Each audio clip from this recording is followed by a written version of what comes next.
You are dead to me, 'cause what you said to me cut so deep, and now you're dead to me. Hi, how's it going? How are you? How's your life? Today we're going to be talking about my August TBR. Today's beverage of choice is the Corona seltzer water thing. I kind of actually really like it. I want to try the other flavors. And I literally never thought in my life that I would ever be the kind of person who would like or be into Corona or say that they wanted to taste Corona. And yet, here we are. People change. We have a selection of books that are for reading vlogs I want to do, and also just new shit that I want to get to before the summer ends. Can you believe, I know that this is always what old people talk about, but can you believe that it's almost fall? The fact that the summer, sorry, I have hair on my face, what the fuck? The fact that the summer went by so quickly is not good. I don't like that. I would prefer it if it could go back and I could redo some things. I want to re-experience some things, maybe have a redo. I'd like that. It is today, the 2nd of August, which means that September is a month away and I have to go back to school. Do you know how much of a bummer that is?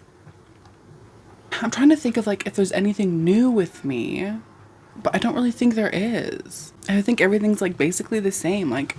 I'm basically stunning. Oh, I did put in my tape-in extensions again. I'm wearing this sweater / undershirt combo, and it's very much giving me Saved by the Bell. It's giving me fucking high school students in the 90s, that kind of thing. It's giving me Ross from Friends kind of energy, and I kind of live for it. I am, of course, also stunning. Gorge. Does it get better than this? Does it actually though? Does it get better than that? It doesn't. It truly does not. And if you disagree with me, you don't like science. Are you...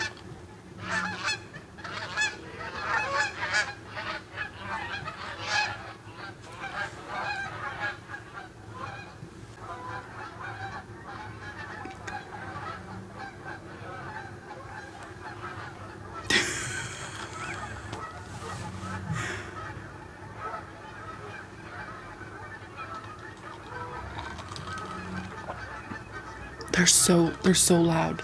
It was a bunch of geese. That was crazy. I should also mention you, maybe. I know I haven't done one of these for a while. I felt weird about it for a second because I was literally my entire life is falling apart. How can I literally give anyone advice? Because I'm actually a fucking mess and actually a fucking disaster. So I felt I didn't have the right to be you're beautiful. You know what I mean? When I was truly just only bogged down by self-loathing. But I figured I still want to leave you with some impression of maybe hope. You know what I mean? Because if I can't love myself fully, I want you to. Do you know what I mean? It's an oldie, but it's a classic. And that is, I think you're stunning and gorgeous and fully worthy of love and light and belonging. There is no ands, ifs, or buts about it. And I want you to experience the fullness of your own emotions. Do you know what I mean? I spent my entire life being afraid to express myself and who I am. I always thought, I kind of still do, think that my negative emotions, my shame and my guilt and my anger and my resentment and my jealousy, were things that I needed to tuck away and hide. And through therapy, God bless my therapist. Shout out to you if you're watching.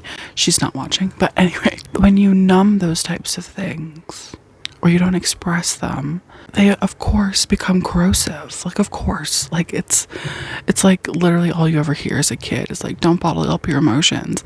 But what do we do as children? We bottle up our fucking emotions. So I just want you to feel and know that it's okay to be angry and to be negative and not think the best of fucking people and to feel shameful. Those are okay things. And the more I think you process those things, the better things will get.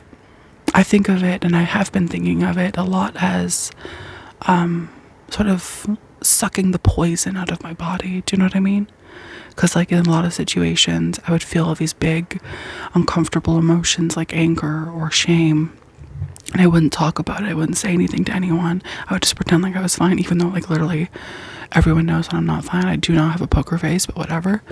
But lately I've been very much more open to just saying what I fucking feel in the moment, because it's either that or I just swallow like, you know, a cyanide pill that of just shame and anger and stuff, and like it's gonna kill me from the inside out. So it's easier in the long run to just fucking talk about it. All I want for you is to be happy and for you to feel comfortable letting other people in and seeing who you are, and like even if that means that they see parts of you that are not so pretty or more sort of abrasive than what they're used to, because everybody gets angry, everybody feels a certain way sometimes, like it's normal. Anyway, I'm gonna stop talking your ear off. Love you, you're the best, stay beautiful. Okay, let us begin discussing my books for my TBR. What is this accent? First of all, let's talk about my Patreon. If you're not already signed up for my Patreon, you can always do that via www.patreon.com/Jordaline reads. We do reading spreads. There's like Patreon inclusive content. There's a Discord. There's all kinds of polls that like choose my TBR, things like that. If you're interested in joining the Patreon, or if you're interested in seeing more content from me, check out the Patreon. For the horror book club, the first one I'm going to talk about, we have decided to read The Pallbearers Club by Paul Trombley. This is his newest book, and I literally just hauled this in my last video. But first things first, I will be doing a reading vlog for this book on my Patreon in August. So this is about this guy named Art, and I literally just looked inside the book and saw that it is like annotated. I didn't know that it had this kind of formatting. Now I'm really interested to read it. I'm excited. I'm very excited. Anyway, so this is about this guy named Art. He and his friends have this club called the Pallbearers Club. Duh. They go to funerals to act as like guests for people who maybe don't have as many friends or families to join their memorial services. And then a girl joins their club, and she starts asking and wanting weird things. Like she's like, hey guys, so glad that we could be here to support this very lovely family in their time of loss, but what if we could also just like look at the corpse? Like these boys and Art are like, what? And then of course things sort of escalate with this girl. She then starts wanting to dig up dead bodies from the cemetery, which in my opinion seems kind of like a red flag, but like whatever, no judgment. I think then it goes into the future where Art is like older, and he's wrote like a book about the Pallbearers Club, but this girl is like, how dare you, or something. I don't know what to expect. That's all I really know about it. I'm very excited to read it. I'm excited to see what everybody thinks of it, because I've heard mostly good things. I'm looking forward to this. It'll be fun. Also, for the Patreon, for our smut club, we've decided to read You Make a Fool of Death with Your Beauty by Quakey Emezi. Listen, bitch, I'm so excited. I'm so excited. First of all, just this cover, this color, literally fuck me in my asshole. This is about this girl named Fahey.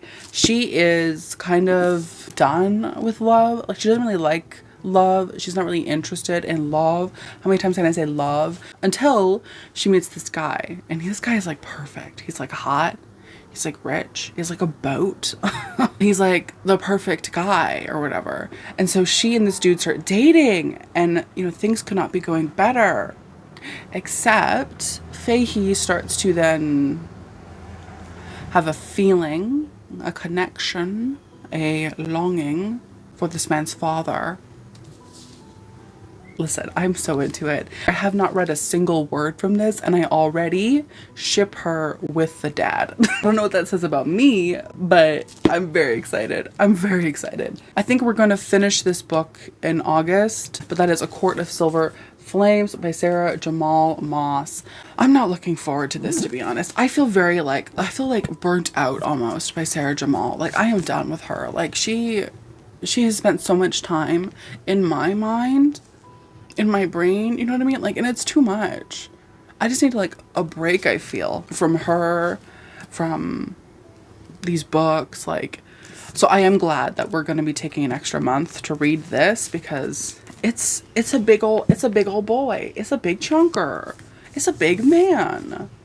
So yeah, we'll be reading this. This, from what I know, is from the point of view of Feyre's sister, Nessa, who kind of is my favorite sister of hers, or even just like the favorite of all of them. Like, God bless Feyre, but the bitch is basic. She's a basic bitch. Like, let's be honest. Nesta at least seems like she could kind of be like a bad bitch, you know what I mean? So we'll see. We'll see. Who knows? I'm going to quickly mention these books because there are 4 of them. And because everybody and their dog knows that I'm going to be reading them.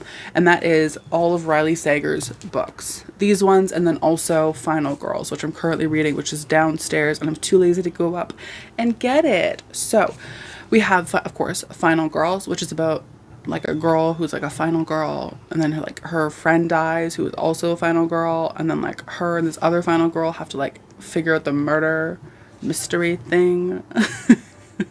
And then we have Survive the Night by Riley Sager, which is maybe one of the most hated thrillers of all time. Like, everyone fucking hates this book, and I love that. So I'm very excited to read this and like maybe potentially shit on it. Love that. I also have The Last Time I Lied by Riley Sager. I paid $8 for it. Let me take this sticker off. I don't know what this is about. I truly do not. So we'll see. And then, of course, the last but not least, we have The House Across the Lake, his newest release, which is about a girl who like spies on her neighbors, and then her and her neighbor become friends, but then her neighbor goes missing, and then she's like suspecting her neighbor's husband, but it's like crazier than that. I don't know. Anyway, I am going to be doing a reading vlog. I am currently doing a reading vlog. It was a bust. The reading vlog didn't go well. It didn't start well, but we're restarting it. Everything's doing great. Everything's fine. So I'm going to be doing that. So look out for that eventually. And then the rest of the books I want to read, which isn't that many.